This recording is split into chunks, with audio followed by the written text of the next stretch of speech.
부부는 한 몸이라는 말이 있죠. 여야 대선 주자 못지않게 배우자들의 이른바 내조 정치 경쟁도 점차 뜨거워지는 모양새입니다. 정치톡톡 정치부 김수철 기자 이야기 나눠보겠습니다. 자, 일단 이 내조 정치 최근에 최재형 전 감사원장 부인이 공개 행보에 나서서 눈길을 끌고 있지 않습니까? 네, 최재형 전 감사원장의 부인 이소연 씨가 첫 대회 공식 일정으로 강주에 내려가 산악인 김홍빈 대장 연결식에 참석했습니다. 네. 여권 대선 후보인 이낙연, 정세균, 박용진 후보가 직접 방문했던 것과는 좀 대비되는 행보이죠. 최 전 감사원장이 경남 진해 출신이라 대신 호남 민심 잡기에 나섰다는 분석이 나옵니다. 앞서 명절에 애국가를 4절까지 부르는 것이 전체주의가 아니냐는 논란에 대해서는 입장문을 내고 나라가 잘 된다면 애국가를 1000번, 10,000번이라도 부르겠다고 강단 있게 맞받아치기도 했습니다. 이 내용 들어보시겠습니다.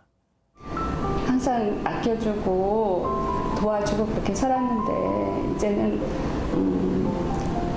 제가 그렇게 하고 살아야 될 때가 온 것 같아요.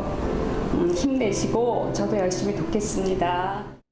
여기에 장녀 최지원 씨는 최 전 감사원장의 일상을 올리는 SNS 계정을 개설해 아버지와 일가 친척들이 설거지하는 모습 등을 공개하는 등 친근감을 어필하기도 했습니다. 네, 뭐 가족이 이제 총 출동한 모양새인데, 근데 반면에 윤석열 전 검찰총장 부인 김건희 씨는 외부 활동을 지금 많이 자제하고 있지 않습니까? 비교가 되는 것 같아요. 예, 그렇습니다. 김건희 씨는 지난 6월 말 한 언론과의 인터뷰 이후 공식적인 공개석상의 모습을 드러내지 않고 있습니다. 예.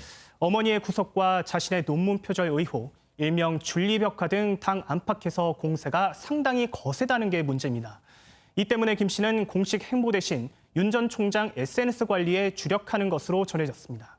최근 윤 전 총장은 SNS에 고개를 이리저리 돌리거나 다리를 벌리는 모습을 두고 도리도리 쩍벌리라며 이른바 셀프 디스를 했죠. 이러한 소통 방식이 김 씨의 조언이었다는 이야기가 있고요. 특히 반려동물 SNS 계정인 토리스타그램을 김 씨가 운영한다는 분석도 있습니다. 김 씨가 전시기획 전문 업체를 운영하고 있는 만큼 이런 방식의 홍보 전략을 선택했을 수 있는데요. 적절한 시기에 공개 행보를 할 가능성 역시 나옵니다. 예. 그리고 더불어민주당의 이재명, 이낙연 후보 부인들도 일제히 호남 민심 잡기에 주력하는 모습 보이고 있지 않습니까? 예, 이재명 경기지사의 아내인 김혜경 씨는 최근 한 달 사이에 4차례나 호남을 오갔다고 합니다. 네. 앞서 김 씨는 2018년 지방선거에서 친문 지지층으로부터 문재인 대통령을 비방한 트위터 계정인 해경군 김 씨의 소유주라고 지목돼 곤욕을 치른 바 있는데요. 또한 호남 출신인 이낙연, 정세균 후보와 달리 경북 안동을 고향으로 두고 있다는 점도 호남 민심 다지기에 주력해야 하는 이유로 꼽힙니다. 반면 이낙연 전 대표의 부인인 김숙희 씨는 최근 2달 동안 장애인 시설과 노인복지회관 등에서 봉사활동을 하고 있습니다. 이렇게 후보 배우자들이 내조 정치에 사활을 건 이유는 지난 선거와도 관계가 있습니다. 지난 2016년 4.16 총선에서 호남에서 패배한 뒤 문재인 대통령의 아내인 김정숙 여사가 매주 주말 1박 2일 일정으로 호남을 찾아서 반문 정서를 극복한 건 유명한 일화입니다. 네.